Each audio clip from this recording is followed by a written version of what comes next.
These images are some of the first surf photographs I ever took. I grew an interest for surf photography whilst I was studying in the States, and I went seeking a film camera that could shoot underwater.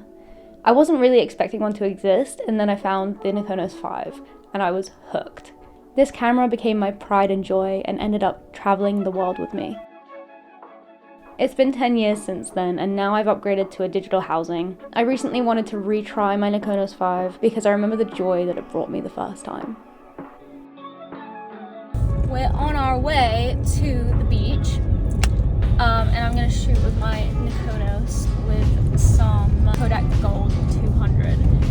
I attempted to do this morning because I thought the sunrise was going to be really nice. Turns out the sunrise was absolute dog shit. And now the lighting seems to be, like, from what I can see, the lighting is chef's kiss because it's getting to like golden hour.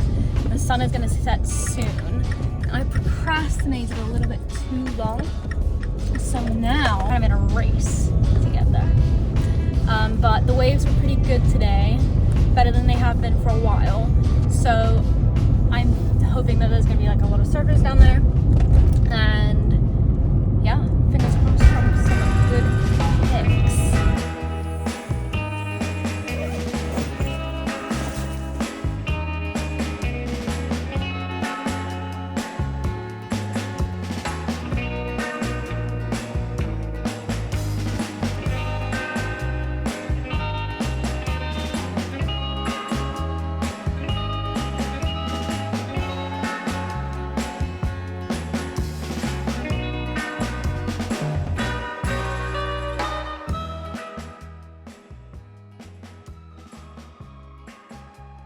Unfortunately, the camera leaked whilst I was in the ocean, mid-shoot.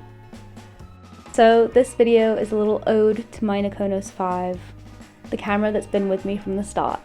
I know that this isn't just me. I've like spoken to other photographers about it before, but like, I feel like cameras a lot of the time, they hold a lot of memory and like, they don't just shoot. There's like a lot of like attachment that you put with that camera because that camera was with you at a certain point in your life and you took some of the best photos you've ever taken on it and things like that. So when a camera dies, it's kind of like, it's like really sad. It's like you can get a new camera, but it's never gonna fully replace that one because the memories that you've had with that other camera, like, it's really sad. I decided to print off these images just so that I had like a physical copy and like I have the negatives and everything of these photos. I feel like there's a real life to the photos that you print off, and I'm gonna start doing it more often, I think. Don't really know what I'm gonna do with them yet. I think I might make a little album of like my Nikonos V, not sure. Here are some of my favorite photos that I've taken with this camera and some of the stories that go along with them.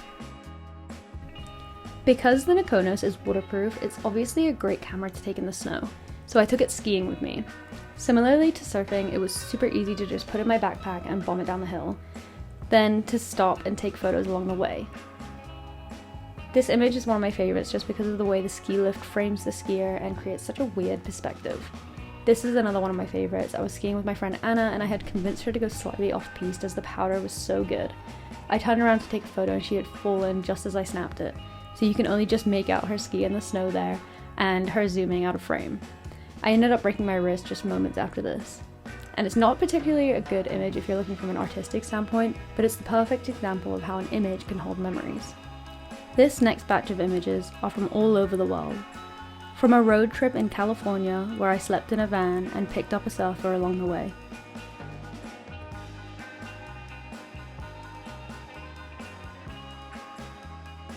To a girls' surf trip in Bali.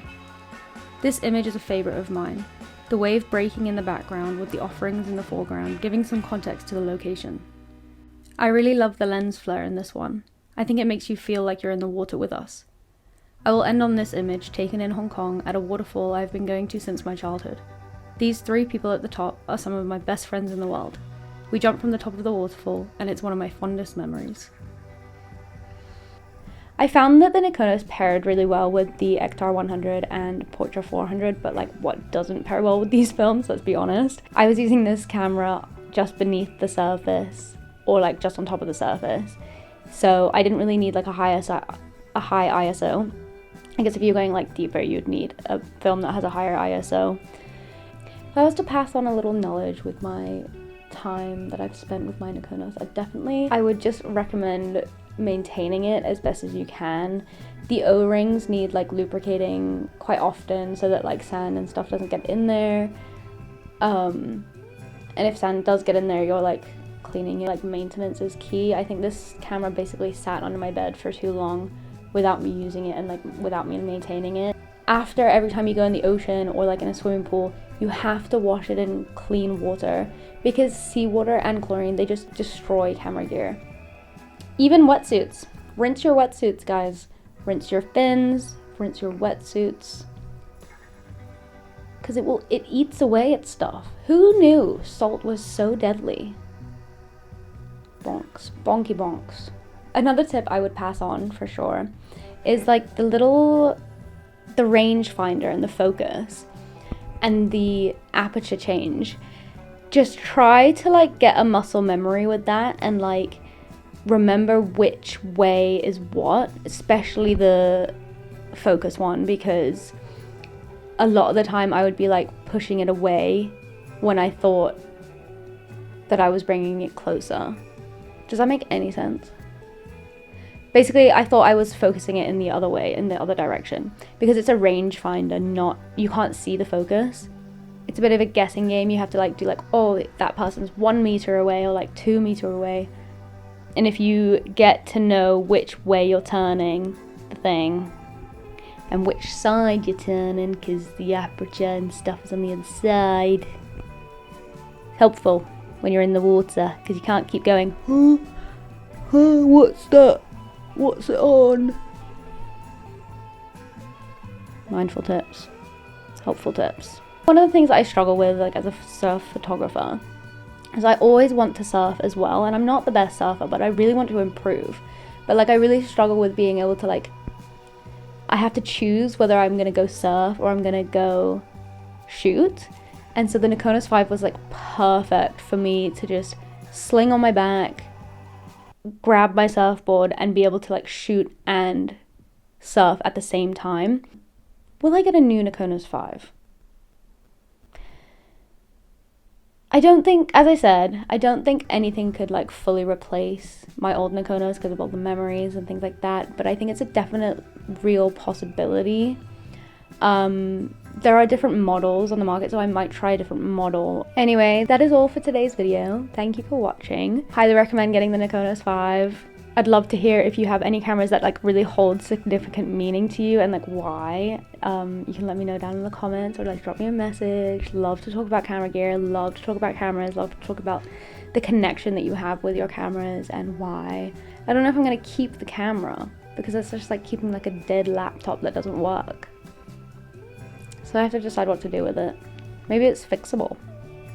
I doubt it. It's covered in salt water. It's drowning in salt water. Thanks for watching, and I'll see you in the next video. Goodbye. Goodbye. I will see you next time. How do I end this video? I do not know. Goodbye. Bye. Bye bye bye bye bye bye bye bye bye bye bye.